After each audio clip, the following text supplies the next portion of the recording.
Welcome everybody to this Founder Institute webinar. Thank you for joining. I know we got now over 400 people registered, people from all over the world, which is awesome. And today we've got a special treat for you. So for a lot of you that probably if you're joining this webinar, you're either interested in marketing, you're interested in pulling leads in, conversion, all of that kind of stuff. And based off the logo that you see here, HubSpot has been one of the leaders in doing this for a very long time. Okay, we were just discussing that Dharmesh Shah, who's one of the founders of HubSpot, he coined the term, I think, inbound marketing, and it's just they are one of the people that basically created what has become the inbound marketing industry for the last 12 years or so. So we have the Chief Customer Officer of HubSpot, Yamini Rangan, and she is going to give us a presentation going through some pretty important topics, okay? And these topics are always important, but for any marketer, but they're going to be even more important in times like this when you really need to increase conversion rates and do things like that. And she's going to be talking about segmentation and scaling and the best practices for doing that. And believe me, there's no one better and no company better that's going to have this expertise than Yamini and HubSpot. So Yamini, do you want to take a moment to introduce yourself? Yeah, absolutely. Thanks so much, John, for that warm welcome. It is a pleasure to be connecting with all of you during this time. And just as a way of introduction, I've been at HubSpot now for the last quarter. I joined at the beginning of this year. And before that, I spent about a decade between Workday and Dropbox, two cloud companies, both in go-to-market. And before that, I spent about a decade between Siebel, which was the original CRM company way back then, and SAP. So have been in sales and go-to-market for the last 20 years and started my career before that as an engineer. So it's a pleasure to spend a lot of time with you all this afternoon or evening, wherever you are. Yeah, or morning. I know there's a lot of people from Asia joining in too. But just really quick, those two companies, right? So you were an executive or VP in Dropbox and Workday. I mean, those were some companies that had exponential growth, right? Absolutely. So what interested you in joining something like HubSpot? Yeah, I've been very lucky to have been in companies that have gone through this hyper growth phase. And for me, HubSpot is super interesting. It's at the point where we can see the next decade of growth ahead for HubSpot. So it's really at a critical juncture. The whole vision of how we got started was marketing. And then over the last few years, we've really expanded beyond marketing to offering an entire growth suite for all companies of all sizes to be able to really attract the right customers, engage those customers, and delight those customers. We call it the flywheel. And the opportunity to bring these flywheel customer-facing teams together under this new umbrella of Chief Customer Officer, and then being able to write the playbook, not just for HubSpot, but for a lot of our customers is super interesting. That's why I'm here and very grateful to be here. And perfect segue, right? The playbook. So let me describe really quick how this event's going to work. So I'm going to hand it off in a moment, and Yamini is going to go through a playbook of sorts of how to segment. And so essentially trying to find the different customers that you have, focus on the ones that are the most valuable and segment them and use that as an engine to scale up your business. So she's going to go through a presentation. Now, at the end of her presentation, we're going to have a long Q&A session, okay?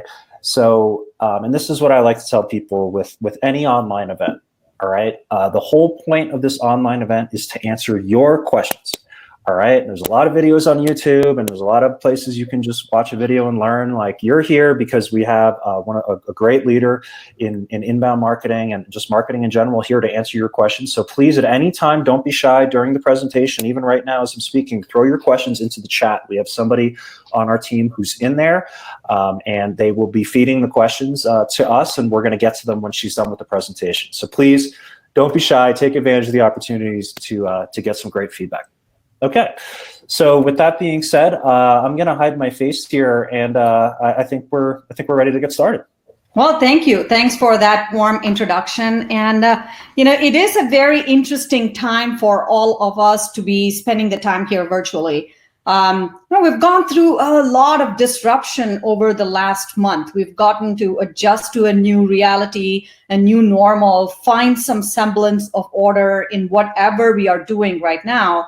But I will also say that this is a time of opportunity for innovation, opportunity for leadership, opportunity for everyone on this call to be thinking about a couple of things. Not just how are we going to get through this? We will get through all of this, but more importantly, how do we set up the foundation for coming out of this cycle to be even stronger, even better, and even faster? I think that's the opportunity that we have. And certainly at HubSpot, we're spending a lot of time thinking about how to really set ourselves up for success as we get out of this whole situation that we are facing globally. So, very positive about that. Now, John did a fantastic job of introducing me, so I'm not going to go through this, but my current role at HubSpot is really to unite all of the customer-facing functions. So it is bringing together marketing, sales, professional services, customer success, and operations. And I think about what impact our actions have on our customers, prospects, and partners on an everyday basis. This is really my passion. I've spent the last 25 years in tech across multiple companies thinking about go-to-market and really figuring out different plays in go-to-market. So I'm hoping that we can actually share some of those learnings. As I mentioned before, a couple of decades, the first decade across Siebel and SAP, and that's when I was in frontline sales. I was in pre-sales, I was in product marketing, and got the foundation of how to think about products, markets, and customers holistically. And then the last decade I've spent across Workday, Dropbox, and now recently joined HubSpot. And a lot of my thinking in the last decade has been about hypergrowth.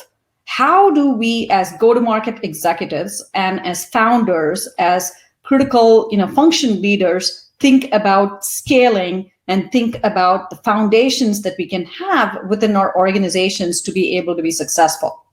So in terms of what I will cover today, just two very simple but really critical topics. The first one is, how do we choose the right segment? I call this the how to play. There's a fantastic book that's written called Playing to Win, and it has a very simple way of thinking about scaling from a strategy standpoint. The first one is how to play. That means how do you choose the segment that you want to play in? And the second is how to win. Once you have really focused on what segment that you are making the deliberate choice to be in, then how do you scale and win within those segments? And I hope to leave with clear answers to both of these questions for you, but also, again, open to a lot of questions as we get through this. So 1 in 1,500, that's really the odds of a tech company getting to about $1 billion in annual recurring revenue. So there are lots and lots of companies that get started. Very few companies actually get to $1 billion of ARR, and the odds are really, really small. And then if you think about another statistic, which is 1 in 10 companies have the odds of surviving with just 20% annual growth. As a whole industry, we've gotten used to being in this hyper growth environment, which is why this macro shock that we are facing right now is really uncomfortable for all of us. It is, how do we continue to be in a hyper-growth environment? How do we continue to scale? Which is why segmentation and scaling are really, really important. With those kinds of odds, you really need to have a clear strategy and a set of strategic choices for you to be able to scale and get to the place where you can be one of those companies that get to $1 billion of ARR. So how do you think about segmentation scaling? This is really the set of key strategic choices that you need to be making. And strategy to me is not just the choices of what you want to do. It is also equally importantly the set of choices of what you will not do. Every time, we go through a strategy presentation internally, externally, when someone comes and presents, well, these are things that you want to do, I ask the question of what are the things that you're not going to do? Are you as clear about your omissions as you are clear about the things that you will deliberately do? So as we go through this, I will kind of, talk about both aspects. Where did we make a choice to be, but also where did we make a choice not to go across kind of my experiences?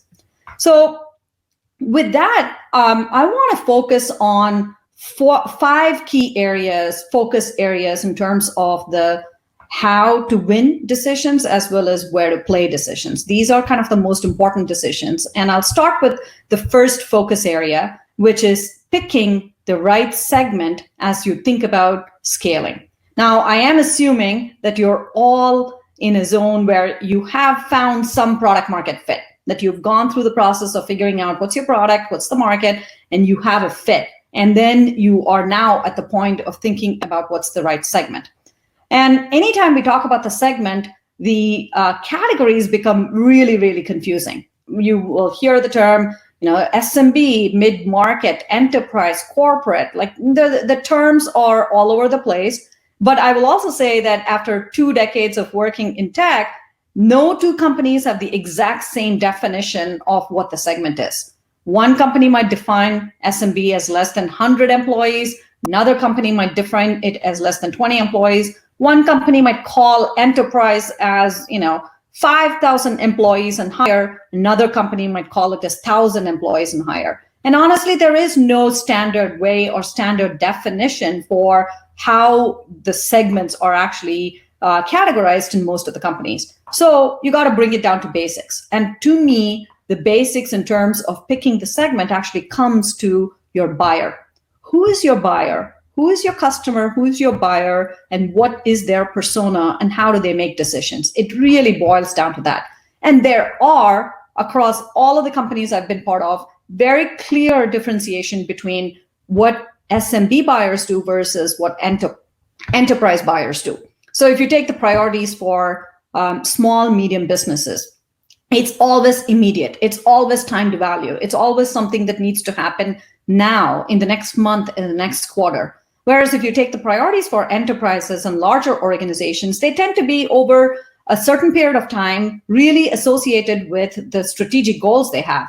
Most enterprises will have a 2-year, 3-year, 5-year strategic plan. And a lot of the decisions they make in terms of the technology will map to that longer time horizon and the strategic goals. In terms of the buyer's journey, for small, medium businesses, it's always unstructured. It's always a quick buying cycle, typically 2 to 90 days. In the case of HubSpot, it's very much in the 2 to 90 day cycle that we see.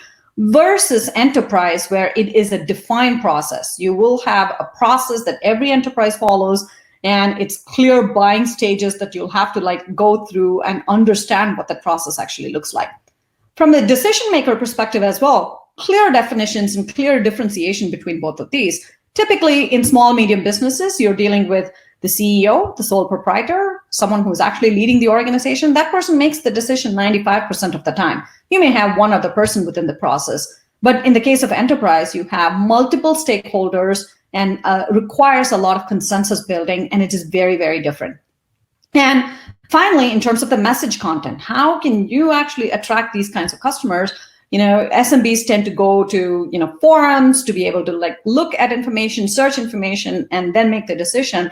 Versus enterprise, they actually have a longer process of consuming the message and really making sure that they have the decisions well made. So no matter how you are thinking of defining the segment, go down to the basics. And the basics starts with understanding your consumer and customer, and understanding each one of these 4 levers so that you can then call it whatever you want. So I definitely say start with kind of the buyers and how they think about going through the journey. Now, once you've actually understood the customers and how they like to buy, then you have to pick the definition of the segment. Again, it's not very easy and it's not very simple. The most common way in which you think about the segmentation is employee size. Pretty often you're going to hear, oh yeah, we serve the mid-market customers, and these are customers with 100 to 1,000 employees, for example. That's a typical way in which to think about segments. However, not all companies do it this way. There are companies that will define their segments as verticals. Maybe you're focused on the tech vertical or the healthcare vertical or the manufacturing vertical. So you could have a segmentation strategy that is based on vertical. And there are companies that look at it as seat size. How big is the deployment? Because a 5-seat deployment could be easy, simple, and you could deploy in a certain way compared to a deployment which is much larger, and you may want to think about your segmentation that way. Now, I particularly like this MRR potential, which is monthly recurring revenue. That's the potential. And looking at the segment that way so that you can map the resources associated with this. And finally, revenue. Now, the question of how do you think about each of these? Again, there's no one right answer or wrong answer. And when in doubt, look at data. Look at data and actually cut your consumer buying patterns, customer buying patterns across each of these dimensions and see which one is heavily correlated, where you can actually find similar patterns. In the case of HubSpot, we have a simple employee size-based segmentation, and that works because that's how our end customers who are small businesses, mid-market companies, and enterprises, they purchase HubSpot, and so that works for us. And so when in doubt, look at the data and then make a final categorization. So two things, look at your customer buying patterns and then look at the data so that you can actually pick one of these segments. And then the most practical and important tip I can give you is that as you do this, the output of this should actually look like, here are the segments that we're actually going to drive in, and here are the segments that we are not going to drive in. So in the case of HubSpot, our sweet spot is really companies with 1 employee all the way to 2,000 employees. That actually means that's our target, that's the sweet spot, that's how we're going to market, and we actually leave everything else out of the picture. That is the most important thing in terms of picking where you want to play. That is the most important thing of actually saying, hey, I don't want to play in any other segment, so that your product organization and the rest of the organization is really clear on that priority. So, okay, you've picked the segment and you've looked at your buyer behavior and persona. What happens next? The next step is really to map the right sales motion to that particular segmentation that you have picked. So what do you mean by sales motions? There are a lot of different ways in which you can sell. So first we talked about the buyers. Now we're talking about how do we actually sell to them?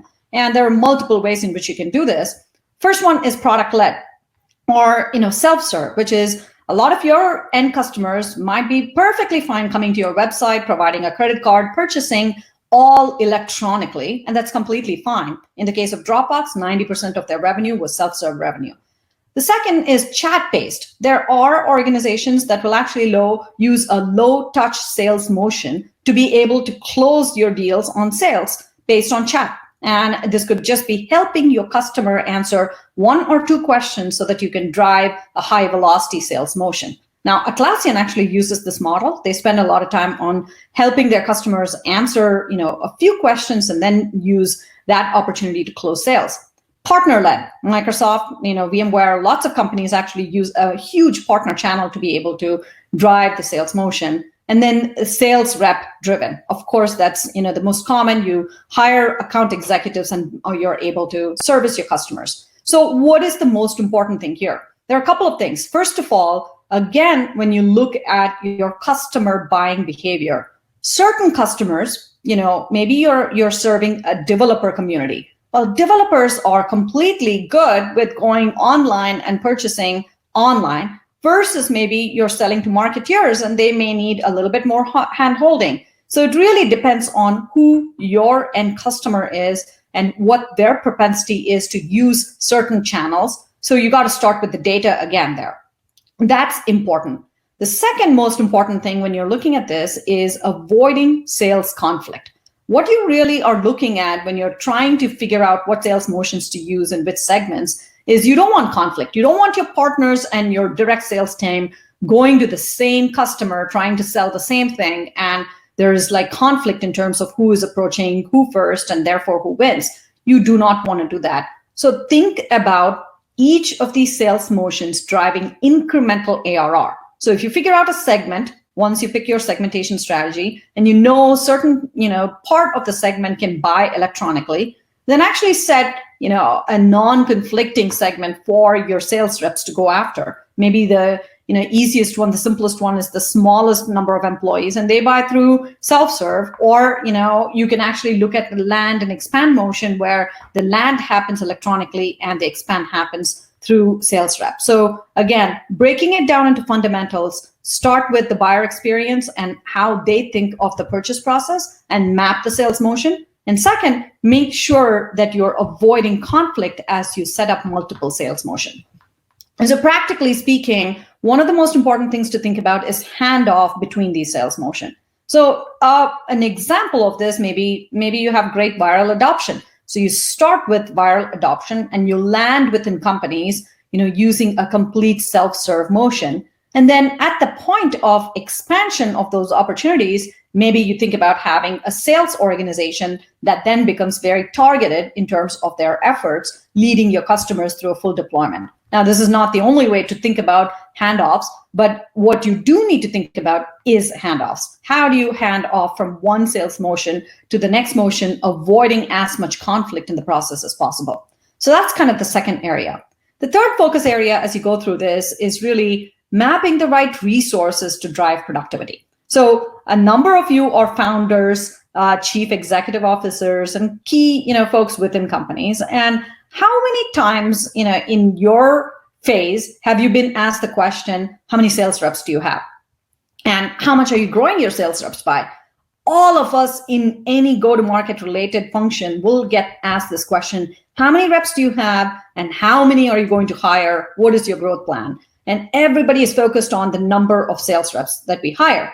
But equally, importantly, a lot of us have gone through in our careers the unfortunate case of letting go of salespeople, right? I mean, why does that happen? We all have gone through that process of hiring and then potentially letting go of people. And why does that really happen? So there is a very fundamental kind of equation in sales, which is your annual recurring revenue is the number of AEs that you hire times the productivity of those reps. Pretty simple math. This is why everyone, investors, board members, friends, competitors, they all care about the number of AEs, because the common, wisdom is that if you increase the number of AEs, your ARR is going to go up and you continue to grow. Well, there is a bottoms-up planning that supports this, which is, you hire the number of AEs, there's some attrition associated with it, and then there's some ramp time associated with this, and give them the quota and they get the ARR. But I will say that there is an even more important equation that you really need to think about before you come to the conclusion of how many reps that you need to hire. And I call this as the most critical equation in terms of any go-to-market function, which is the annual recurring revenue is the number of opportunities that you can go after times the win rate that you can get times the average selling price. This is the most fundamental equation. Why is this important? Well, let me actually walk you through what this math looks like. Let's say you are targeting a particular country and a particular segment within that particular country. Now, let's say that you have a total of 10,000 addressable accounts there. Now, of those 10,000 addressable accounts that you can go and sell your solution to, maybe only 5% of them will even want to buy the solution in a given year. So there's an annual rate at which your prospects will want to actually consume your solution. So that's called the presentation rate. So not all 10,000 will want to buy in a given year. So you typically cannot do much about the presentation rate. Maybe, there will be certain, macro conditions or micro conditions that will actually increase, the relevance of your product and solution that can increase your presentation rate. Now, win rate is really, really important. So of those, let's say you have a 20% win rate. Now, this is probably the most important. How competitive are you within, the solution set you're offering? And then how effective are you in positioning all of your solutions so that your win rate actually goes up? And then the average selling price, let's say in this case, is 10,000. And all of this will actually lead to $1 million ARR, and you can continue to, improve the win rate, increase the ASP, or increase the presentation rate to be able to continue to grow. Now, the reason this is more important is that if you understand the demand side, of this, if you understand what your market is, how you can continue to improve your win rate, and how you can continue to increase your ASP, then you understand how many reps you can hire. At this point, you can go back and say, okay, in order to drive $1 million and a certain ASP, I need X number of reps. So my very practical advice is start with understanding your demand and the win rate that you can get in a certain market as well as the ASP, and then go and figure out how many reps. Don't do the other way around, because that's what leads us to this vicious cycle of hiring and then potentially letting go of reps. So there's another part to this, which is, what about sales support? Now, I advise a number of early stage CEOs, and one of the questions that I get most often is that I've hired 10 people and they're continuing to grow, but I don't know how many salespeople, sales support people I need to actually hire. How should I be thinking about this? And my response to them is that you have to start with that first. It's like trying to build a house, without an architect, and adding rooms kind of wherever you feel like, but you don't have an architect. And then you finally get an architect and they come in and they're like, why did you actually make this decision? Because it doesn't make complete sense, the way you've built this house. And so it's the same concept. It is really important to think about sales support as effectiveness driving. And the way I relate this back is that think of the sales support investments you make as a huge lever in increasing the win rate that I just talked about. If you have the right sales strategy, if you have the right prospecting resources, if you have the right sales consultants or solution engineers, however you call them, the technical support people that help through this process, if you have all of those folks, then it increases the win rate and therefore actually enables you to go and hire more reps. So think about effectiveness first before trying to think about efficiencies. So then the follow-up question I typically get is like, what are typical ratios? Well, if you're an early stage company, then you should, think about having a sales operations expert as early as possible. Maybe you hire your first 2 reps and then you get your sales strategy person, because that person is going to be able to help you formulate the segmentation strategy, the sales motion, as well as all of the planning that is required in terms of building your sales organization. So think about that person early enough. Now, later stage, and I would define this as, $50 million and above, you could absolutely scale this. You don't need, sales operations. You probably need like a ratio of 1:15.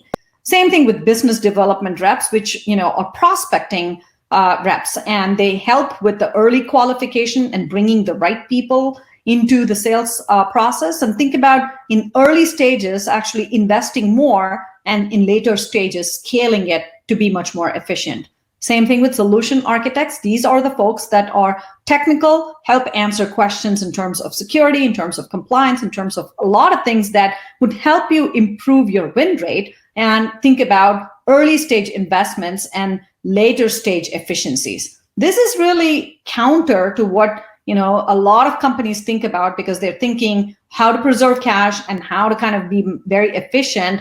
But actually, this increases your win rate, quite a bit. And that's certainly what I have been able to find in a lot of growing hyperscale companies and hypergrowth companies. So fourth area of focus. You've got your segmentation, you've got your sales motion, you've got great resources that are now, really helping you win. What else? What else should you be thinking about at that stage? Well, the most important thing you should be thinking about is your customers, and always think about customers in their terms, never yours. And what do I actually mean by that? A lot of companies and in our industry in general, we actually think about sales stages, and we also think about customers as like, what's the acquisition, what is the engagement, what is the monetization strategy, and how do we think about retention? Well, when you only think about this in terms of your own sales stages or customer journey stages from a company perspective, you really forget who you're doing all of this for, and it is customers. You really don't want, for your customer success personnel to actually talk about retention, to your customer. That's not the language that we should be using to our customers. So one of the key things, once you have laid all of these strategies in place, is to rethink your customer journey in terms of where your customers are in that journey. And so how do you think about your customers? The way I think about it is that they are discovering. Early stage, they're discovering. So are you doing everything possible to enable your customers to discover your solution?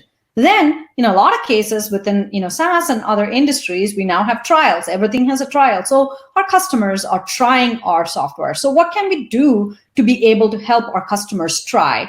And then they are committing. They're committing to a particular solution. What are the things that we need to do to enable that portion of the journey? And once they've done that, they're using. This is critical for especially a SaaS company. This is the most important thing, is to drive that engagement and drive that usage. And then finally, they're thinking about changing, and it could be change for the better for you because they are looking at upgrading or increasing the number of seats that they're buying from you, or in the worst case situation, they're actually looking to change somewhere else. So it is really important to not just think about the journey in terms of your terms, but it's really important to think about it in terms of the customer journey. And once you do that, the next step in the process, which is really important, is to bring together all of your customer-facing teams. So in the case of HubSpot, this would be our marketing organization, sales organization, customer success organization. All of these teams are thinking day in and day out about our customers and serving our customers. So bring them together and have a set of common customer-centric metrics. Because what happens in organizations that don't think, customer in and think company out, is that you will end up measuring things that are in silos. You'll end up measuring things for marketing, which is separate than what you measure for sales, which is separate than what you're measuring for customer success. But if you have a customer-centric view of all of this, then your metrics reflect that. So you'll have a common set of metrics. Now, these are some examples of metrics that you should be looking at in a customer journey to see if you are bringing the right kinds of discovery traffic, if you're bringing the right kinds of trial traffic, and then getting the right level of commitment, usage patterns, and a change pattern. So these are kind of the most important ones. I also find a lot of times that sales has no visibility to retention metrics, right? And it is really important. Sales needs to have a holistic view of not just what they're bringing in as annual recurring revenue or ACV, annual contract value, but they should have a clear view of how we think about retention. We call it customer dollar retention at HubSpot. That's an important metric. It's one of the most critical metrics that we actually look at, because it tells that have we done enough to retain those customers over a longer period of time. So that should be like focus area number 4. And then finally, I'll end with this. This is one of the most common questions that every executive, every founder, everyone that's actually growing organizations has, which is, when should we go global? Now, this is certainly an appropriate question to be thinking about. When do you expand to other countries? But again, I would say that you really, really need to be thoughtful in terms of making investments, because there are tons of investments to make your country maturity model successful. You just can't go into 20 countries and expect all of those countries to be successful at any given time because of the investments that you'll need to make. So here is a 2-part, practical way to think about your country strategy. The first step in this process is, how do you think about prioritizing which countries you want to enter? And in order to do that, there's a tried way. I've kind of used this framework in multiple companies to start with, what is your total addressable market or opportunity sizing? So think about the segments that you said that you're going to be at, and think about the country and look at, okay, in that particular country, in that particular segment that you're choosing, how many accounts are there, and what is their ability to spend, based on your average selling price within that country. And that gives you a typical sense of what the total addressable opportunity actually looks like. So that's one. On the other side, you really need to pay attention to the ease of doing business and ease of entering a particular country. Now, things that you will have to factor in to get a score there are things like competitive environment. So before you enter into a country, are there local competitors that are entrenched, or is it a green space for you to be able to go and enter a particular market? Regulatory environment. How do you think about the regulations? Is that actually going to be favorable for the kind of solution product that you are introducing? How do you think about the market itself in terms of pricing power parity? So if you're entering a certain market, are you able to think about the purchase price there in relation to your price of the solution? So those are examples of what would be in an ease of entry score. Now, again, in my experience, these categories change slightly depending on the kind of company that you are, the solution that you offer, and actually the segment that you are in. But you really need to come up with what are those categories. So typically, you'll have a dollar value of the market, and then you'll have a score of what the ease is of entering a particular market and doing business in that particular market. Once you have these two, then putting it into a 2x2 and then saying that I will prioritize the companies which have the highest opportunity and obviously the best kind of ease of entry into a market. So that's step one. Now, what is even more important in terms of your country strategy is really thinking about the investments you need to make. Very often I see startups as well as scale-ups go really quickly into multiple countries, and it takes them a long time to get an investment out of a certain market, return on investment from a certain market. So the best way to think about this is think about the top of funnel investments that you'll need to make. Are there brand marketing investments? Are there marketing localization investments that you make? And then what are the mid-funnel investments? The mid-funnel investments could be very specific language skills of your sales professionals or even pre-sales professionals, and it could be other things like localization that you need. And then the end of the funnel investments are things like data centers. Do you actually need to support data center in that particular region? That's going to be pretty expensive. And then what do you think about localization, and what do you think about contracts in a certain language, and what do you think about all of the requirements that particular country is going to have? So think about what funnel requirements are for your particular product. And then once you have that, you have a pretty easy sense of looking at the cost benefits and return on investment. I always like a 3-year period. Some investments you're not going to get a return in year one, but if you think the opportunity is big enough and you're willing to make a commitment over a 3-year period, and you understand what the return on investment is actually going to be there for the 3-year period, then you've made the right choice. In most cases, you should think about a very slow and steady kind of, way to go into countries rather than going into countries like, 20 in a given year. That doesn't really bode well. So hopefully that 2-step approach gives you some clarity in terms of thinking about your country strategy. So I just want to recap, and I think we spoke about a number of focus areas, starting with really focusing on your buyer and how they think about the experience to pick your right segment. And once you do that, mapping the right sales motion is, centered around ensuring that you have the right mapping, but also very little conflict between the sales motions. And then, think about the way in which you grow the sales organization, and think about what increases the win rate. Because if you're focused on the win rate and you're focused on your ASP, then you are able to grow much more in terms of the ARR. And the last couple of things I will say is that customer first. It goes without saying that companies that are focused on the customer all the way through the journey and map their processes through the journey and bring together the teams associated with that are obviously going to scale much faster and be very thoughtful in terms of the investments in going global. So that's pretty much it. And I will say that HubSpot as an organization, we love entrepreneurs. We love startups, and we obviously, are here to help you in your journey. And John mentioned this earlier. We've been around as a business for a very long time. We coined the term inbound marketing, and we are here to help there. But more so, we have a whole growth suite of applications to help companies, sell as well as delight their customers from the whole flywheel. And in terms of how we help startups, we have a ton of educational resources and a lot of training programs, but we also have integrations very specifically for startups.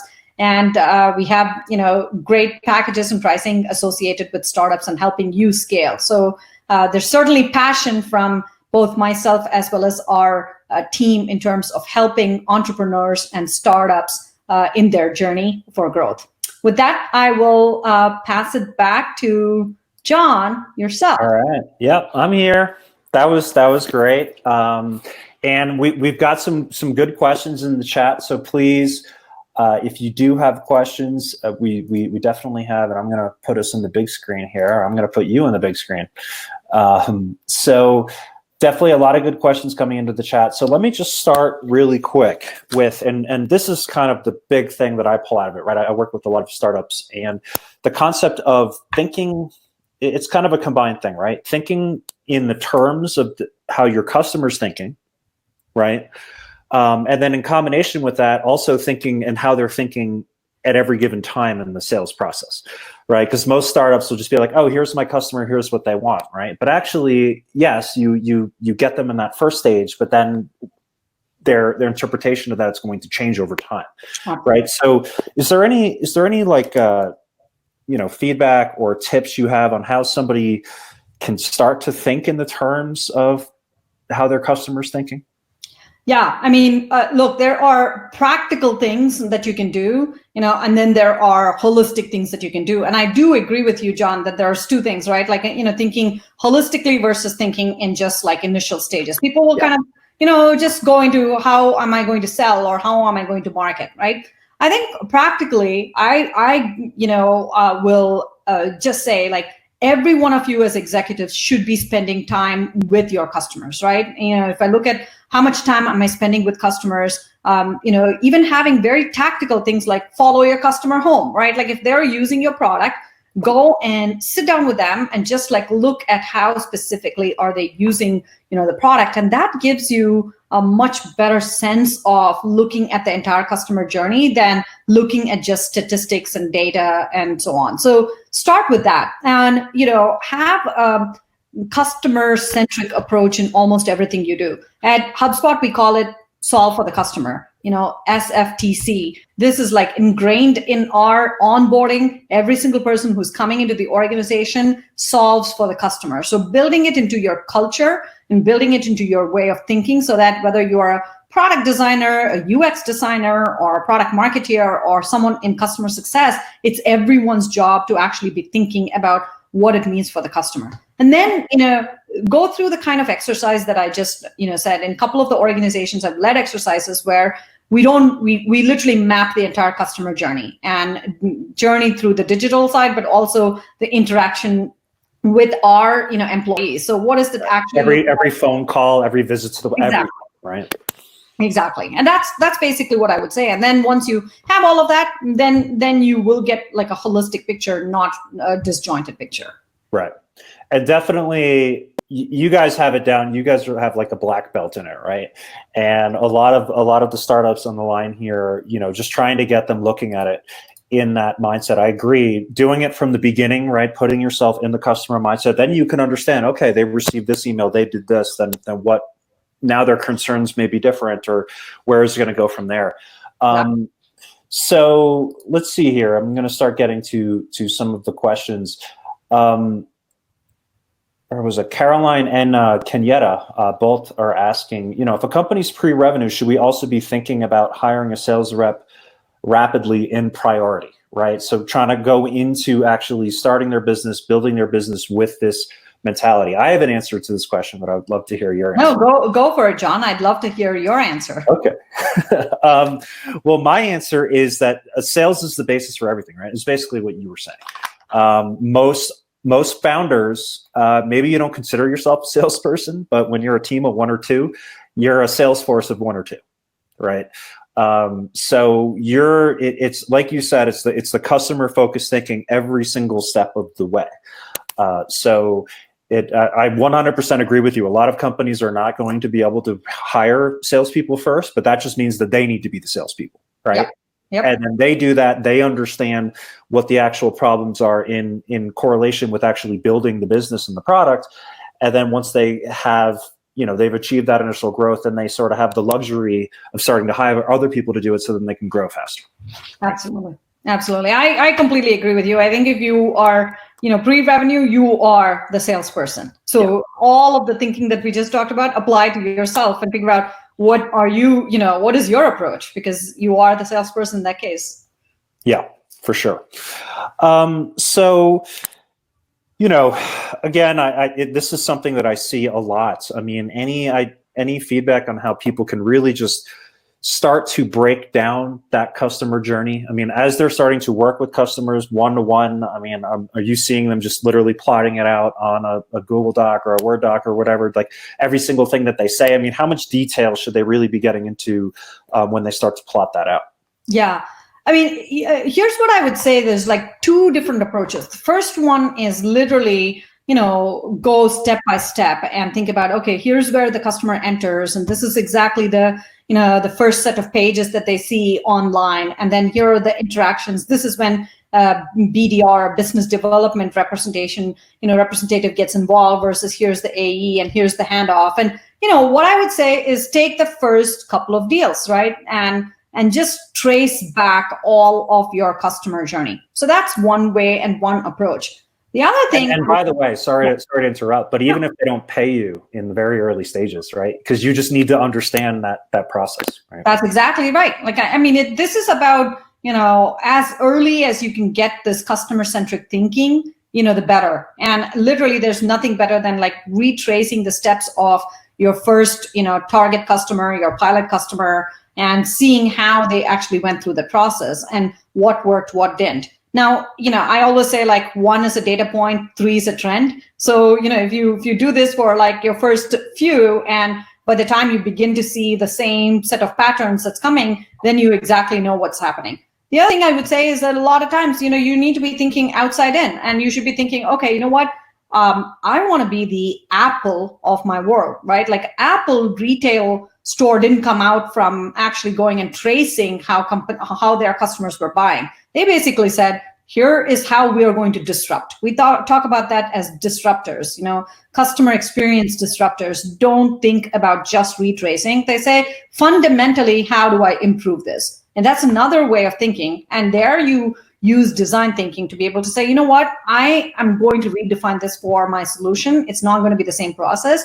While I understand this process, I'm going to use design thinking to come up with a disruptive way in which I can actually build it. And that's how the freemium model came in. That's how the virality in a lot of software came in. That's how self-serve came in, because people just decided, well, we're not going to send a rep where it doesn't make sense. And I definitely ask you to think of both of those.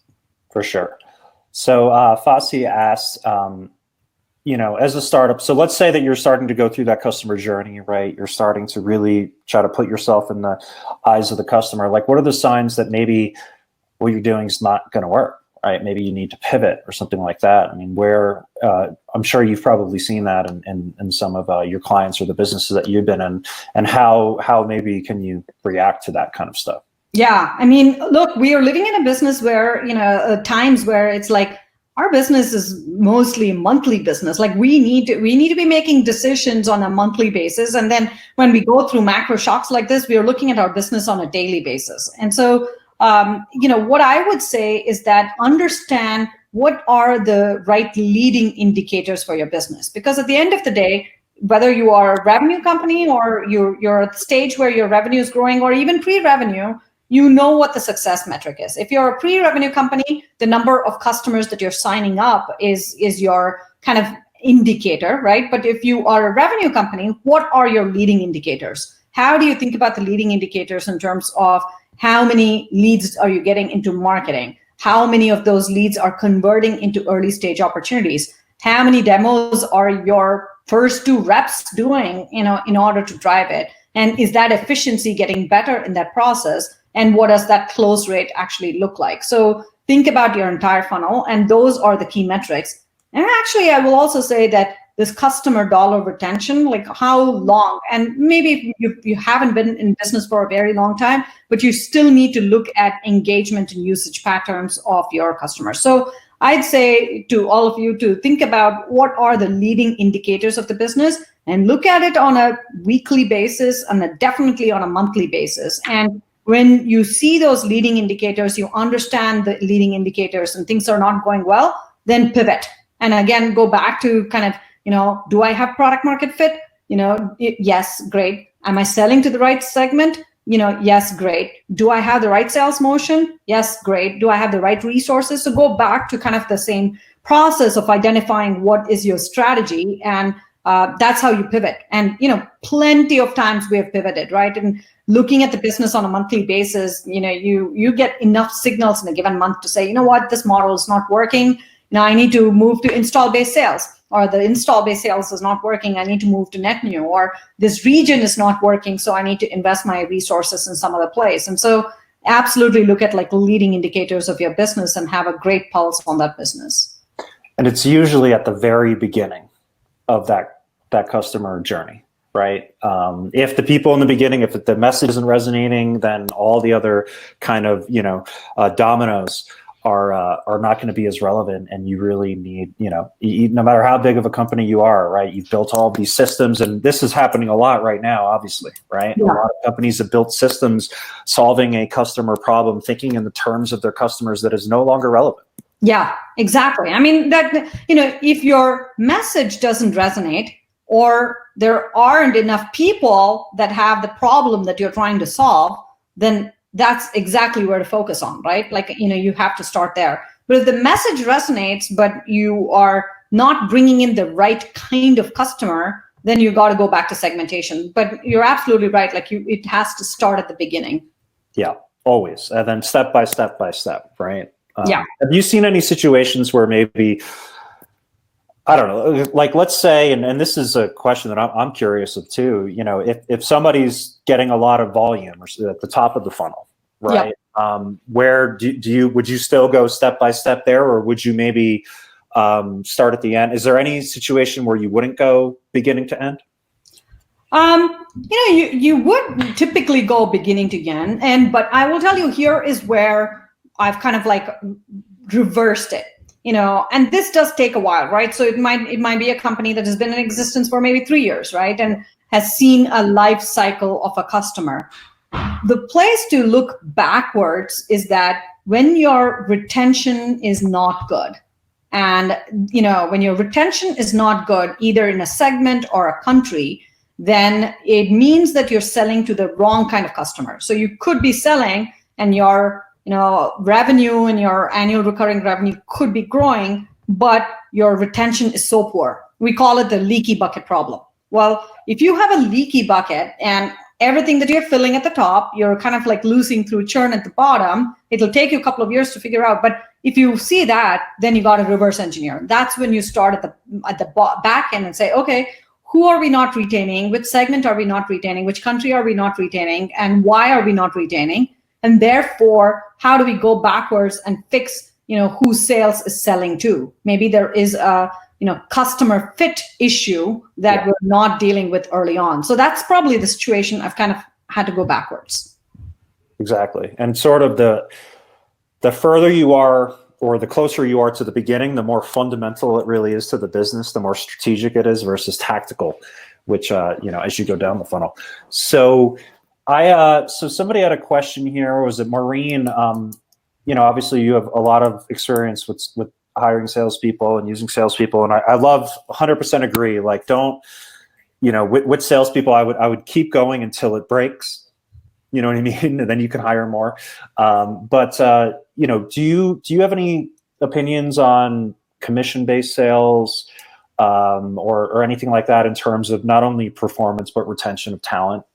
Yeah, I mean, look, I think sales is a very, very unique breed. And to me, hiring and figuring out the profile of the salesperson that you need to get is really, really important. And whether it's your first hire or the 10th hire, getting the profile of, if you want a hunter, you want someone to go be able to like really figure out your first set of customers, that's the profile. And that's kind of what, they need to have done in their past. So figuring out the competencies, figuring out the profile is really important. And I think, to your point, do I have opinions on commissions? Absolutely. I think sales, commissions is one of the most powerful kind of, behavioral tools that you have. Whatever behavior that you need, you have it. So, but it's so powerful that you want to be very clear in setting the right strategies. What behaviors do you expect out of your sales team, and how are you actually going to measure those behaviors? I mean, I've used sales compensation for discount management. I've used sales compensation for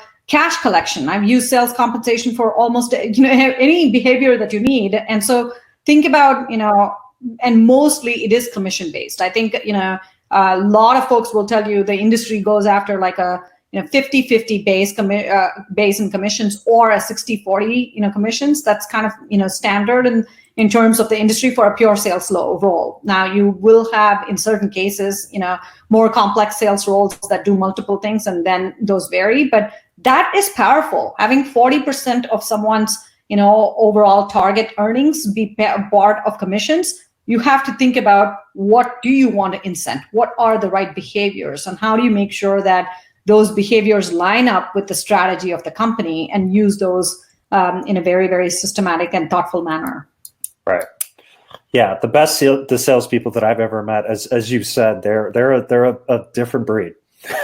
They thrive on that. It's not even like, that's not a bad thing for them. They're like, oh, perfect. Right. Like, I have a very clear target. Like, I'm good to go. I'll talk to you in a month. Right. Like, So there are, I know we're running a little bit low on time here. There's been a lot of questions, obviously, about how the shift that's going on in the world right now is going to impact, a couple different places, right? So why don't we start, as we've said, at the beginning of the funnel, right? And, any thoughts that you have? So who was it here? I'm just trying to find his name. Anyway, Paul, okay, top of the funnel, like just right now with where we are right now, any insights on, and this is just how things may or may not have changed in the last couple of weeks on filling that top of the funnel, and then maybe we can kind of go segment by segment. Yeah, look, I think the way we are thinking about, the macro environment and kind of what we are going through right now is that, first of all, we have to deal with our customers with empathy. And that's like table stakes. I mean, this is not the time for an aggressive marketing campaign or a sales call. You have to approach with empathy, and you have to approach one of the first things that we've been, messaging to our organization is that first concern is going to be health, wellness, and safety of everybody around, including our customers and prospects. That's number one. The second part of it is that, the immediate concern in the last 3 or 4 weeks has been cash flow. A lot of, startups, a lot of scale-ups, a lot of our customers are going to be thinking about how are they going to keep everybody in their jobs, and how are they going to pay for everything. So cash flow is important. So to the extent that you can actually think about your own cash flow, but more importantly, are there ways in which you can help your customers, prospects, and partners with their cash flow? So we have actually, rolled out a certain number of flexibility approaches so that we can help our customers get through this cash flow issue.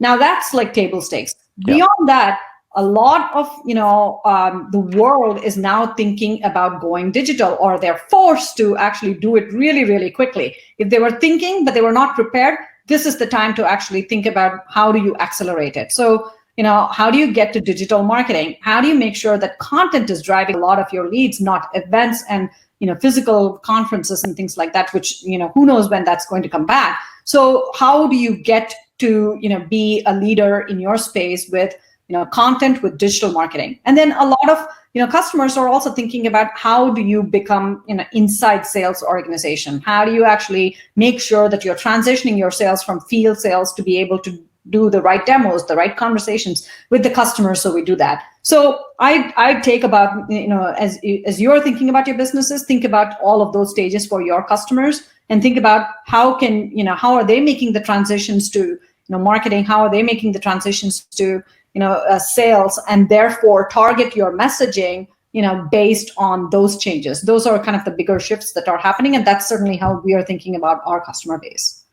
For sure. Yeah, at the beginning, the terms have changed, right? So you may have put in all this time to figure out some terms that maybe resonated with some customers or that people were sharing, and now the whole world is totally changed. Yeah, absolutely.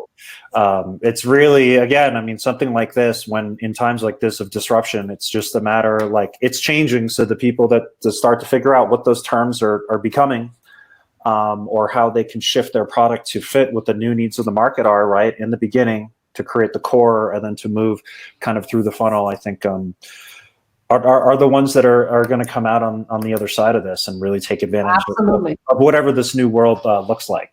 Yeah, there has never been a more critical time for innovation and leadership. That's the way I would say it. And each of you should be thinking on a daily basis of what is it going to take for you to reach to your customers and support them in this particular time. And companies that are customer centric, companies that are innovators, companies that continue to want to be disruptors are going to get through this well. And it takes leadership out of every one of you. That's what I would ask you to do. Yeah, 100%. And I think in boom times, it's a better opportunity for people to advertise and do all these things to maybe shove products down people's throats that don't necessarily fix their problems.